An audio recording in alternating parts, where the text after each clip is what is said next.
Hello, everyone. This is Professor Roman. Welcome to the 37th video in my video lecture series, An Introduction to Discrete Mathematics.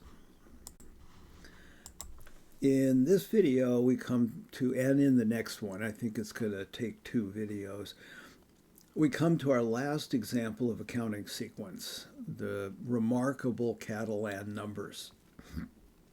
Now, in this course, I'm only going to be able to provide you with a peek at these really versatile numbers and what they can count. My introductory book on Catalan numbers, which is published by Burkhäuser, and it's a fairly short book, shows that the Catalan numbers and related numbers can count 24 different types of mathematical structures.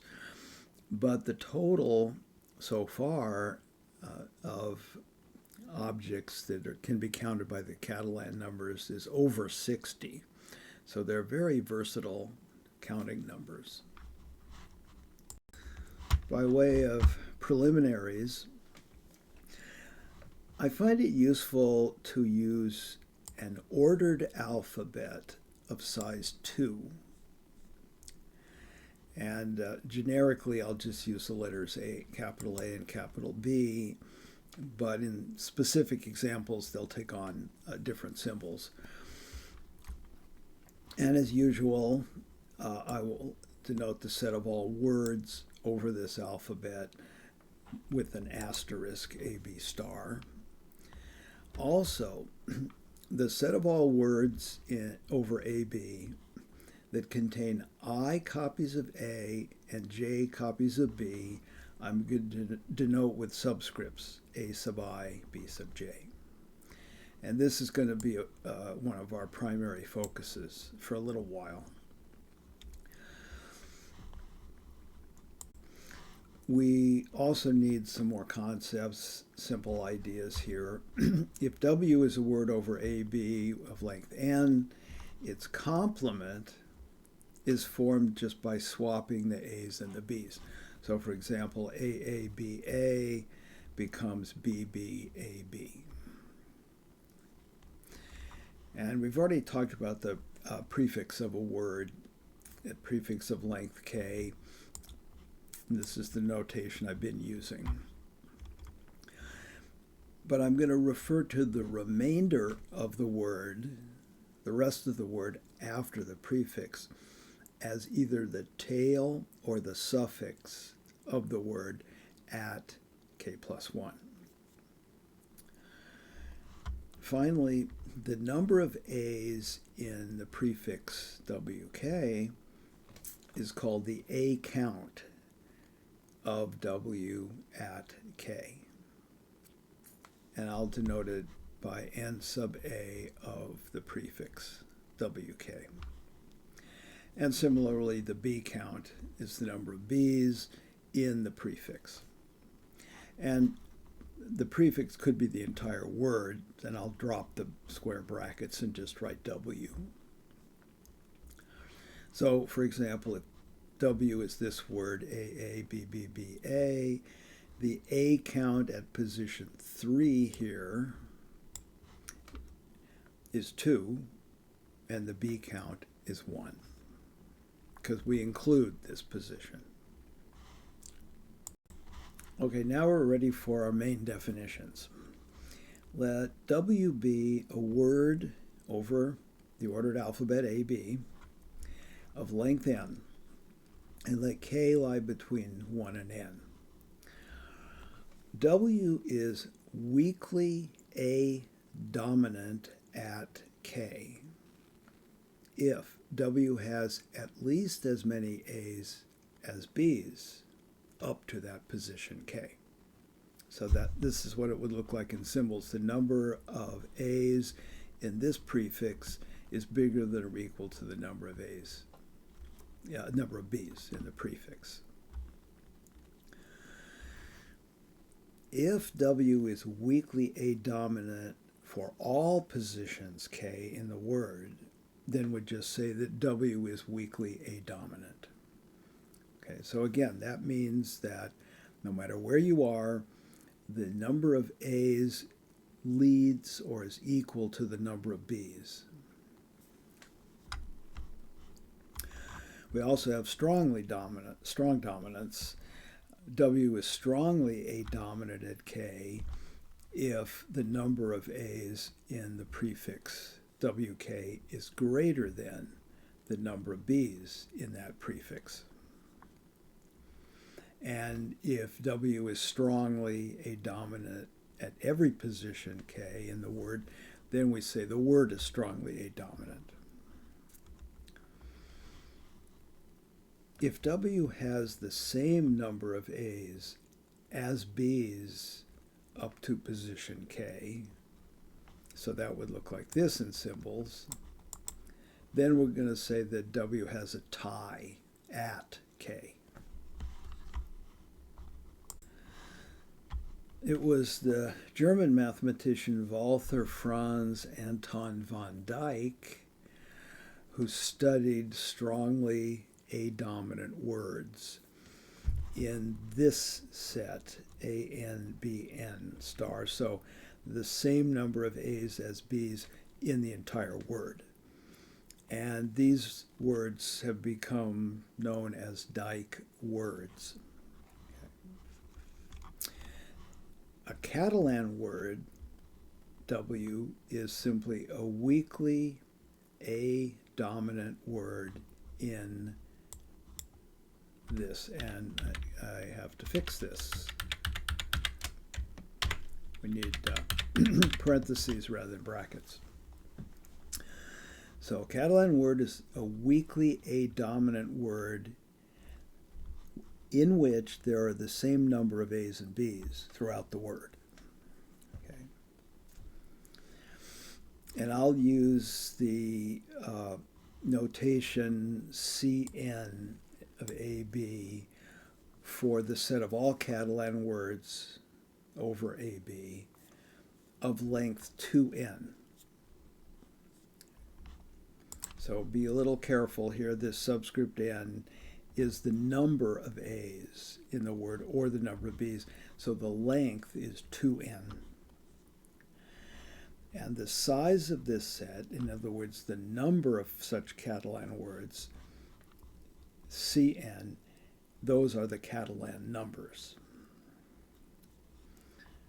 C0 is 1, since the empty word is a Catalan word. Okay. So by default, or by convention if you prefer. Another way to describe a Catalan word is as a word with the same number of A's and B's, but in which the A count never falls below the B count. And that's a really good way to think of Catalan words. It's easy to remember. Okay? A word with the same number of A's and B's, but the A count never falls below the B count. Here is C3 of AB, this set of Catalan words of length 6. And you might want to look over these words to see the A dominance. It's weak dominance. For example, well, even in the first word, when you get to the end, there are the same number of A's and B's, so it can't be strong dominance. It has to be weak. Catalan words always begin with an A because they're A dominant, and they end with a B. And I'll let you sort that out. Why can't a Catalan word end with an A? Catalan numbers were named by a mathematician named John Reardon in 1948. And he named them after a Belgian mathematician, Eugene Charles Catalan, who lived in the 1800s. And he worked in a variety of areas of mathematics, including combinatorics and number theory. But surprisingly, the Catalan numbers were known far earlier than that, apparently to a Mongolian mathematician named Min Gantu. So that he lived from 1692 to 1763. And he used the numbers, the Catalan numbers, to express the sine of 2x in terms of the sine of x. And here are the Catalan numbers right there. Okay. And in case you're interested, here's a list of the first few Catalan numbers, and you can see they get large pretty quickly. Well, we're ready now to do some counting, and we're going to start by counting strongly A-dominant words in this set here. So these are the words over the alphabet A, B that contain I copies of A and J copies of B. We get to assume that I is bigger than J, because if I is less than J, there are fewer A's than B's, and the word cannot be A-dominant. Okay, so we can assume that I is greater than J. And here are a couple of simple facts. All A-dominant words, weakly or otherwise, start with an A, as I said before. So we can confine our search for strongly A-dominant words to this set. And I've added a subscript A to indicate that the words in this set start with an A. Also, this is key. A word in this set is strongly A-dominant if and only if it has no ties. And I'll let you think on why that is. Now, the way we're going to count strongly dominant words is to use a very simple but very clever idea, which I'm going to call flipping the tail. And that's my term. I don't know that anybody else would use it. Here's the way it works. If W is a word in this set and it has a tie, then it will have a last tie. There'll be a position K at which the last tie occurs. So we can write W as the prefix of W up to and including K, position K, followed by the rest of the word T. T could be the empty word. Then by flipping the tail T, what I mean is to replace T by its complement. In other words, exchange the A's and the B's in the tail only. So we don't touch the prefix. So this process of flipping the tail applies only to words that have a tie, and also we're only going to flip after the last tie. Flipping the tail interchanges the A and B counts in the words themselves, not just in the tail, because the prefix ends with a tie, so that there are the same number of A's and B's in the prefix, so that doesn't affect the total count. So the number of A's in W bar is what I'm calling the word you get by flipping the tail. So the number of A's in W bar is the number of B's in W, and the number of B's in W bar is the number of A's in W. So if W lies in this set, which it does, then W bar will lie in this set, where what I've done is swapped I and J. Now there are IBs instead of IAs, and JAs instead of JBs. Okay. Now here's a key observation about this set. Because I is bigger than J, I don't have to say non-empty here because they all start with an A, so they're all non-empty. Every word in this set, on the right here, starts with an A but has more B's than A's. So at some place in the word there has to be a tie because the B's have to catch up and surpass the A's. So there's going to be a tie. That isn't the case for this set. Some words may have a tie, some words may not. But in this set, every word has a tie. Now, since a word in this set is strongly adominant if and only if it has no ties, and that's something you should think about, then we can split this set into two parts. It's a disjoint union of two subsets, T and S. T is the subset of words that have ties, and S is the subset of words that are strongly adominant. That's the set we're trying to count, S. However, T has a little more structure than S because every word in T has a tie. So it turns out to be simpler to count the size of T and subtract it from the size of the, let's call it the universe. Okay.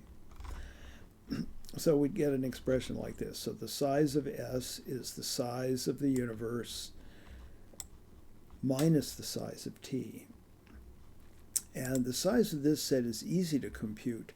This is the set of all words over AB with exactly I copies of A and J copies of B.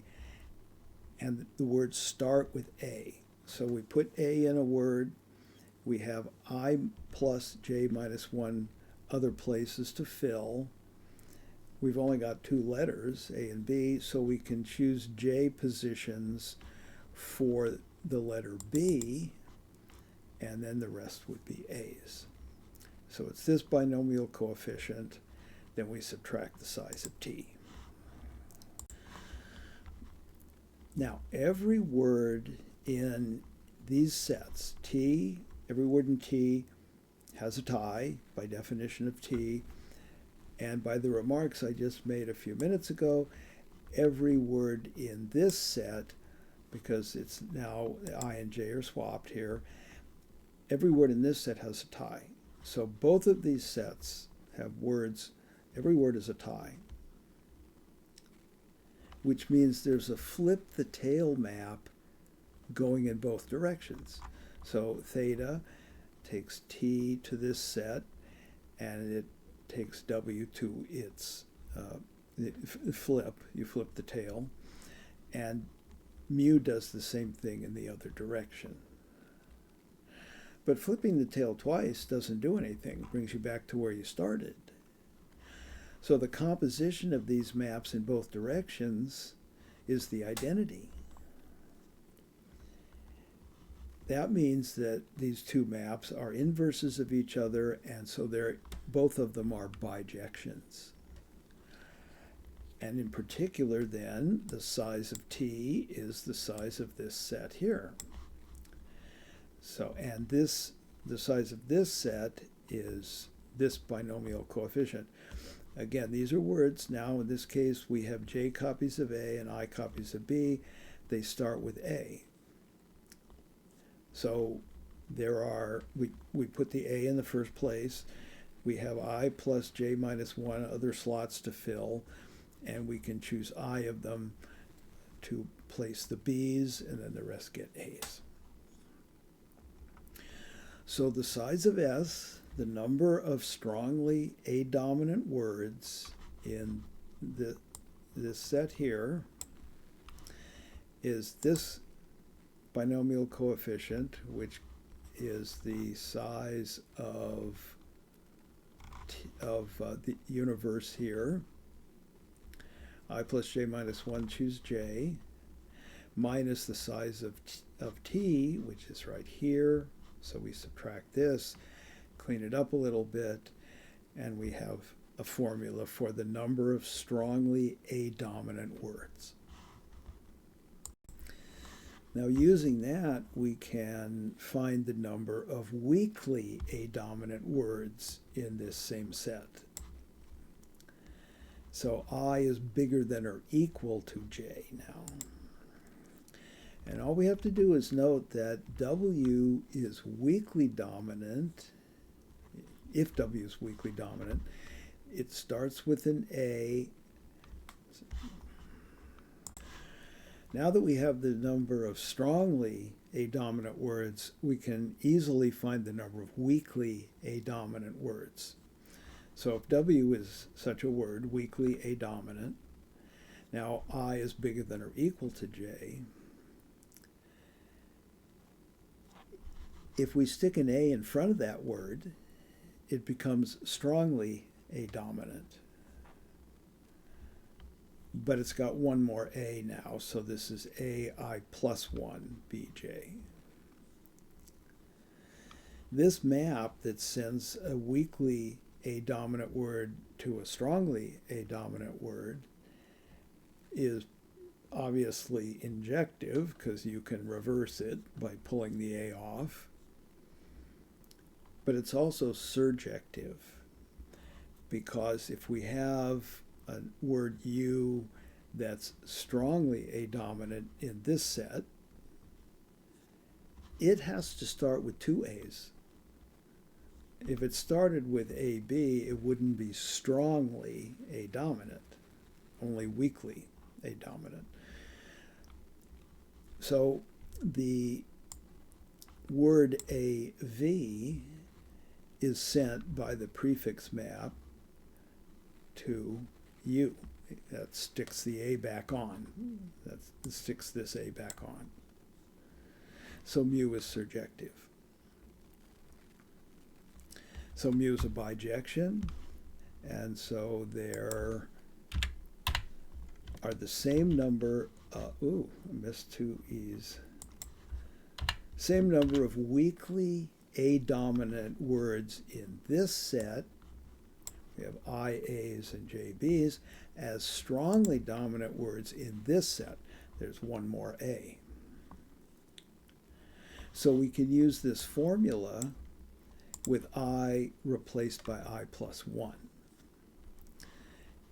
And that gives us this, which cleans up a little bit. So now we have the theorem. The number of strongly A-dominant words in this set, so I is bigger than J, is this number. The number of weakly A-dominant words is this number. And so the Catalan numbers, the number of Catalan words of length 2n, I and J are equal to n, each of them. So n minus n plus 1, it's just 1 in the numerator. And this is n plus 1 in the denominator, and we have 2n choose n. Nice, rather beautiful formula for the Catalan numbers. The focus here in this discussion is going to be on Catalan numbers, Catalan words and Catalan numbers. But let's talk first a little bit about weakly A-dominant words. So Catalan words are a special type where the number of A's and number of B's is the same. Okay. So this is the set of all, we can talk about the set of all weakly A-dominant words in this set, and I and J do not have to be equal. These words have many applications as well. So let's take a look at a couple of them. Then we'll get to the Catalan words specifically. Bertrand's ballot problem, this is from 1887, can be described as follows. Consider an election with two candidates A and B. There are n voters in the election, and their votes are tallied one at a time. So a voting history is just a word, W, of length n over this alphabet, AB. So here's a voting history. So voter 1 voted for A, candidate A, voter 2 voted for B, voter 3 voted for A, and so on. Now, Bertrand's ballot problem is to determine the probability, and we're going to assume all voting histories are equally likely, that candidate A is always ahead of candidate B in the election. Such a voting history is just a strongly a dominant word. So if this is strongly a dominant, it means that A is always strictly ahead of B. We can also ask for the probability that candidate A is never behind candidate B. That would correspond to a weakly a dominant word.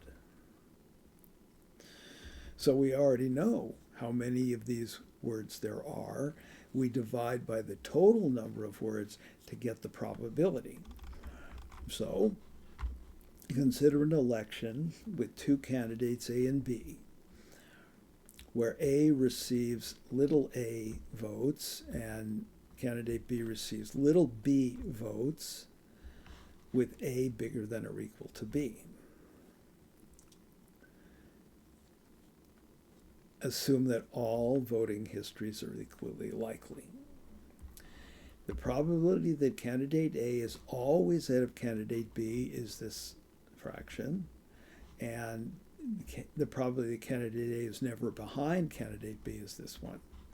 So just as an example, if candidate A receives 100 votes and candidate B receives 50 votes, A wins by what most people, I guess, would call a landslide, because A got 2/3 of the overall vote. Yet, the probability that A is always ahead of B, when you work it out, is only 1/3. So it's quite likely, even though A won by a landslide, at some point in the election, he or she is going to be behind in the count.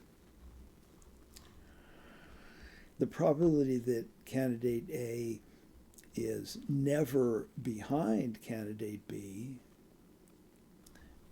jumps up when we do this formula to about 1/2, from 1/3 to 1/2.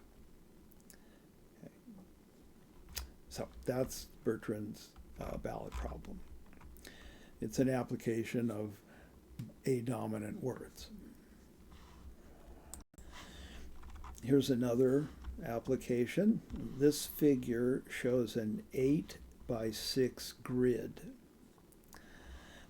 And a path in this grid consists of a sequence of edges, they're bold-faced here, they're thick edges, starting at the lower left and ending at the upper right. So if we think of a move up, and we symbolize it by U, and a move to the right by R, then a path is just a word over this alphabet. So this path happens to be this word. We have RRU because we go right, right, up, then RRU again, right, right, up, then URU because we go up, right, up, and so on. So in general, suppose the grid has size R by U. Then a path that doesn't cross, although can intersect the main diagonal here, which emanates at the bottom here, say call this the origin, corresponds to a weakly R dominant word in this alphabet, in this set of words. And so this is how many there are. If the path is not allowed to intersect the diagonal at all, then that corresponds to a strongly a dominant word. And so we get this many. One last example for a dominant words. Here's a path of a different type than the one up here. The path starts at the origin, 0, 0 on the plane, and moves either 1 unit up diagonally, which I'll denote by a U, or 1 unit down diagonally, which will denote by a D. The paths that never drop below the x-axis correspond to weakly U-dominant words over this alphabet. These paths are called Dyck paths after Anton von Dyck. We talked about him briefly. Actually, I think that name applies generally, or maybe specifically, to the case U equals D, but we don't have to worry about that. So if there are n plus 1 tick marks, then these Dyck words have length n. And if the ending point here is the point n comma k, then the words belong to this set. They are words over u sub n plus k over 2, d sub n minus k over 2, because when you add these numbers you get n, and when you subtract them you get k. And I'll let you sort that out. Okay. So the number of Dyck paths from the origin to this point nk, which would be right here, is this number. And if the paths never touch the x-axis, they correspond to strongly U-dominant words, and so there are this many. These are sometimes called elevated Dyck paths. Okay. Well, this video so far has run a little over half an hour, and I think this might be a good place to stop. I said earlier that I thought it would take 2 videos to get through this material. I think it's going to take 3. We'll see how it goes. So in the next video, I'm going to define Catalan words for you in a different way, using an inductive definition. We'll talk about the properties of Catalan numbers, and then we'll look at applications of the Catalan numbers. So this will give you an opportunity maybe to review this video before you go on, because I know this is, if you haven't seen any of this before, it's going to take a little while to absorb. That's perfectly understandable. Okay, thank you for watching the video, and hang in there, and I hope to see you in the next video.